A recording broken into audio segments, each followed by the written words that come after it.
All right, welcome back, everybody, to Think and Act Locally. You know, we are your go-to if you want to make a difference. Right here in our community, Deer Park, LaPorte, Pasadena, Texas. And today we're diving into something a little different, a source you might not expect. The Libertarian Institute. Now, I know what you're thinking. Okay. How does a website all about individual liberty and free markets connect to us? Right here in Southeast Houston. Well, that's what we're going to find out today. Absolutely. And I think it's all about approaching information with an open mind. Yeah. You know, this Libertarian Institute, it was founded way back in 1996, and it offers a really unique lens to view current events through. And I think, you know, when we look at the articles, podcasts, books, they might seem a world away from like a city council meeting or a local school board election. But we're going to dig into some specific pieces today that raise questions that are relevant to all of us right here in our own backyards. All right, so let's jump right in. One of the articles that caught my eye was about the Royal Mail in the UK being acquired by a Czech billionaire. And this privatization of a major public service.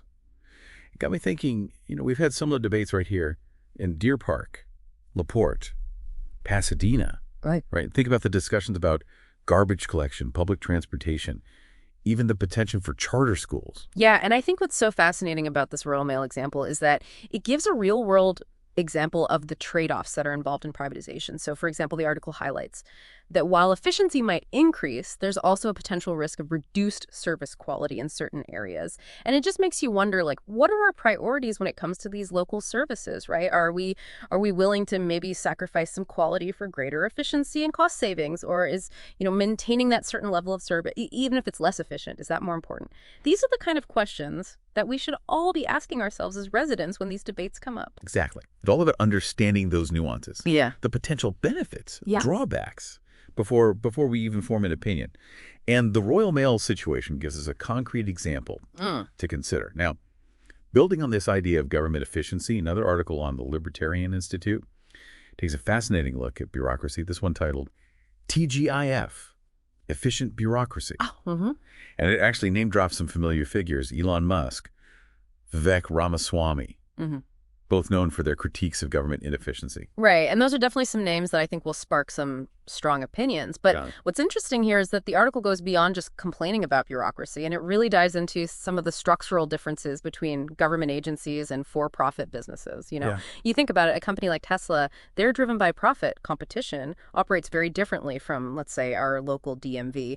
And so the article really explores how those inherent differences, how they impact efficiency, and it raises questions about whether or not you can apply certain business principles to government to improve services. That's a great point. And we all experience those bureaucratic hurdles in our daily lives, right? Whether it's long wait times at City Hall, confusing permit process, or just a general sense that things could be run better. So looking at those frustrations through this lens of, okay, bureaucratic structure versus business structure, like what insights can we glean? How can we as residents advocate for more effective and responsive services, taking those inherent differences into account? It's about understanding the why behind the frustration, right? And I think this article really prompts us to consider potential solutions. So could certain processes be streamlined? Could more services be moved online? Are there ways to incentivize efficiency within our local government? These are all valuable questions, I think, to ask. And having this broader perspective can really help us move beyond just simply complaining and toward pushing for real change. Absolutely. It's about being informed, empowered to actually make a difference. Now, shifting gears to a topic that hits close to home for many in our community. The Libertarian Institute also has an article called The Medicare Casino. And given the large senior population in Deer Park, LaPorte, and Pasadena, this really piqued my interest. Yeah, and I think rightfully so. I mean, this article really dives into the financial viability of Medicare, and it specifically questions its long-term sustainability for working people. And so it really challenges, I think, the often heard narrative that Medicare is, you know, guaranteed right, and prompts us to consider, you know, the challenges facing the program. It's certainly a thought-provoking perspective, especially considering healthcare costs are a major concern for many in our area. Yeah, and what's crucial here is that by understanding these broader challenges facing programs like Medicare, it can empower us to advocate for solutions at the local level. So are there ways that we can support our senior community through local initiatives? Are there resources available that we're not aware of? By understanding these complexities, even at the national level, we can become more informed advocates for better healthcare options right here at home. Yeah, it's about connecting the dots, right, between that national conversation and our local realities. And this is where I think the Libertarian Institute's focus on individual liberty, free markets, and peace really comes into play. And you might be surprised how these principles that are often discussed in very abstract terms can actually be applied to everyday life right here in Southeast Houston. That's what I found so interesting as I was exploring the site. For example, when we talk about individual liberty, what does that actually mean for someone living in Deer Park, LaPorte, Pasadena? Well, think about it this way. Individual liberty could mean advocating for more local control over education, giving parents more say in how their children are taught. Or it could mean pushing for less government regulation of small businesses, right? Make it easier for entrepreneurs to thrive in our community. It could even mean challenging zoning laws that restrict what you can do with your own property, giving homeowners more freedom to personalize their space. It's about empowering individuals to make choices that impact their lives and their communities. Right. And what about free markets? How does that principle translate to our local context? Yeah, free markets. In a local context, that could mean, supporting those really vibrant farmers markets we see popping up, connecting residents directly with local farmers and producers. It could mean promoting entrepreneurship through mentorship programs or business incubators, fostering that economic growth from within our community. Or it could even mean advocating for policies that reduce the tax burden on small businesses, make it easier for them to create jobs and contribute to our local economy. It's about creating an environment where individuals and businesses can thrive without unnecessary government interference, leading to a more prosperous and dynamic community. And of course, there's the pursuit of peace. It's a principle that resonates deeply with me. But how do we apply that to our daily lives here in Deer Park? LaPorte, Pasadena. It seems like such a grand concept. Right. You're right. Peace can often feel like this kind of abstract ideal, but think about it on a local scale. It could mean promoting understanding and cooperation between different cultural or ethnic groups in our community, fostering a sense of unity and belonging. It could mean finding ways to resolve neighborhood disputes peacefully, through mediation or community dialogue rather than resorting to legal battles or hostility. It could even mean something as simple as being kind to your neighbors, fostering that spirit of generosity and goodwill in your daily interactions. It's about creating that culture of peace, starting with our own actions and extending outward to our families, our neighborhoods, our community as a whole. It's about recognizing that peace isn't just the absence of conflict, but it's the active pursuit of harmony and understanding in all aspects of our lives. Exactly. And I think that's what makes the Libertarian Institute's perspective so interesting. They're taking these big, often abstract ideas like individual liberty, free markets, peace, and freedom, showing how they can be applied to everyday life, even in a specific community like ours here in Southeast Houston. Now, I want to be clear with everyone listening. We're not saying that. Every viewpoint that's presented on the Libertarian Institute is the right viewpoint. In fact, we encourage you to read their articles, listen to their podcasts, engage with the content critically.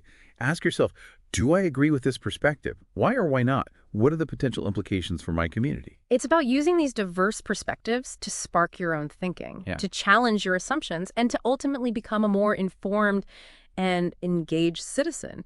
Because at the end of the day, that's what Think and Act Locally is all about. We want to equip you with the knowledge and the different viewpoints that you need to make informed decisions about the issues that impact you, your family, and your community. We believe that a well-informed citizenry is the foundation of a strong and vibrant community. And that means being willing to engage with ideas that might challenge our own, to have those tough conversations, and to constantly seek a deeper understanding of the issues at hand. And remember, we're not just here to present information, we're here to empower you to take action. So, what resonates with you? What issues spark your passion? How can you use this information to make a positive impact in your own backyard, right here in Deer Park, LaPorte, or Pasadena? That's the challenge we leave you with today.